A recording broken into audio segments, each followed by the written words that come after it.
Esse é o canal Caminhos do Pensamento. Meu nome é Rafael. Você conhece o canal Mamãe Falei, do Arthur Duval, atual deputado do estado de São Paulo? Então, eu acompanho ele desde 2016. Acompanhava, na verdade, né? Faz mais de um ano que eu parei de ver os vídeos dele.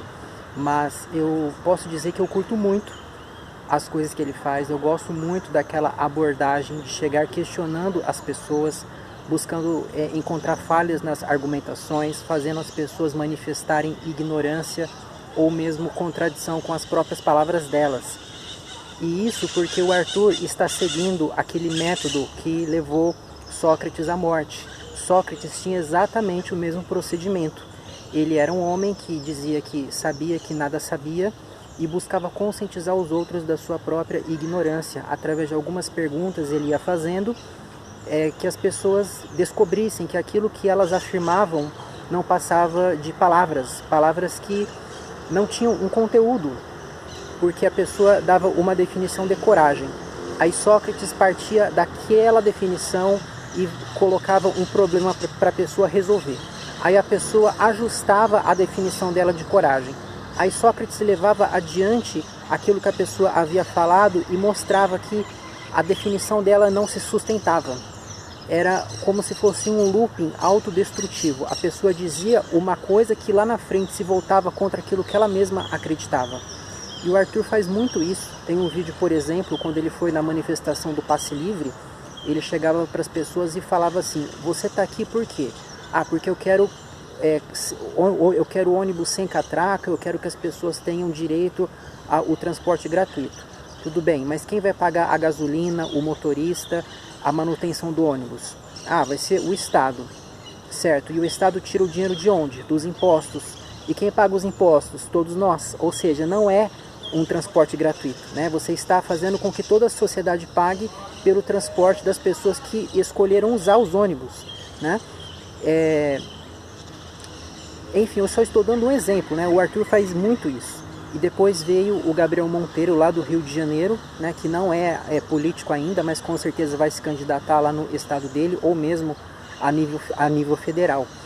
E o Gabriel faz isso também, né?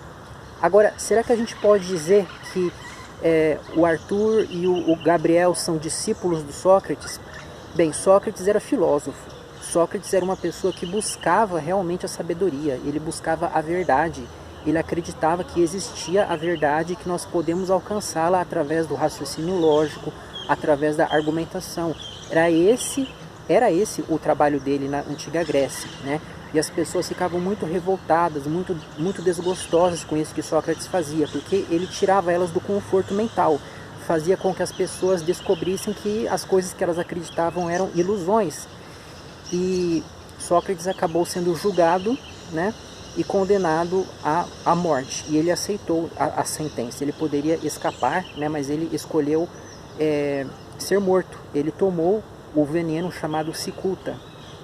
Essa história é muito famosa, né?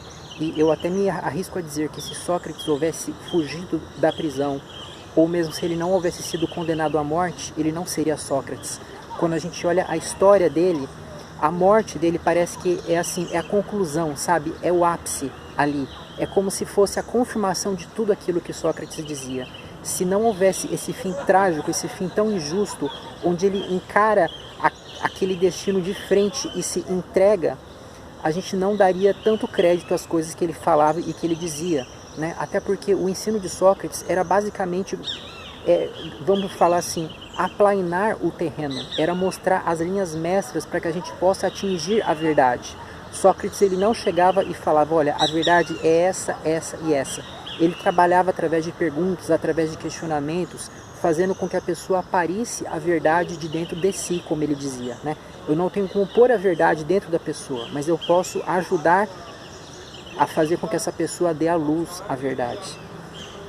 E isso serviu de semente depois para a filosofia do Platão e do Aristóteles. Cada um, ao seu modo, se inspirou em muitas ideias e procedimentos do antigo mestre, embora esses dois filósofos se contrariassem em muitos pontos, né? Mas os dois seguiam esse método analítico, questionador, de buscar realmente a verdade das coisas e não apenas argumentar por argumentar.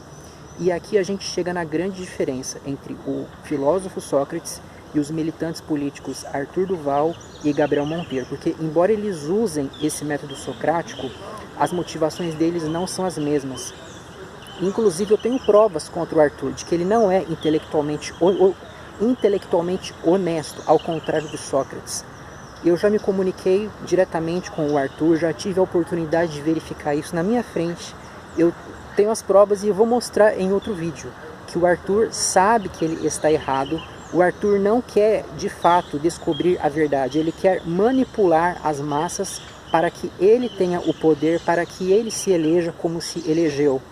Ele fez isso para chegar aonde chegou, ele já tinha um projeto político. E o Arthur usa inclusive da mentira, que ele tanto critica nos esquerdistas, né? Os esquerdistas usam e abusam da manipulação de informações, de fake news, mas o Arthur faz a mesmíssima coisa.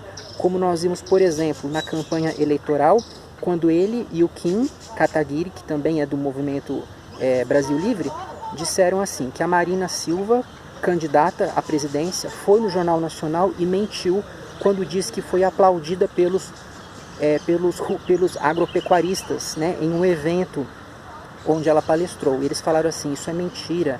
A Marina foi vaiada porque ela defendeu coisas ridículas, ela defendeu a intervenção pesada do Estado para regular o setor do agro. Gente, eu vou colocar ali embaixo, na parte dos comentários, o link para você ver. A Marina foi aplaudida sim, entusiasticamente. Inclusive, ela chegou a ser elogiada pela mediadora ali daquele encontro, que falou assim, olha, eu acho que a senhora fala de uma forma muito objetiva, a senhora vai direto ao ponto. Então, eles realmente distorceram, né, os fatos e renegaram os fatos. E o Arthur é uma pessoa que, no fundo, ele é igual às pessoas que ele critica. Ele também fala coisas contraditórias, ele também é incoerente, né? E eu vou mostrar isso em outro vídeo para vocês futuramente, mas fica só aqui essa pincelada sobre a vida e a obra do grande Sócrates, né? E como ele nos inspira hoje a seguir os seus passos, alguns com um fim nobre, outros com um fim escuso, né? Eu estou deixando o Gabriel Monteiro de lado da minha crítica aqui porque eu só tenho provas contra o Arthur, né? Eu não posso ainda dizer que o Gabriel é uma pessoa que sabe que está errado e que quer manipular os outros, embora ele use alguns argumentos muito fracos e inconsistentes, quando ele defende, por exemplo, que o Estado deve criminalizar a venda de drogas ou que o aborto deve ser proibido desde a concepção. Quando ele defende isso, ele está totalmente sendo falacioso. Até a próxima.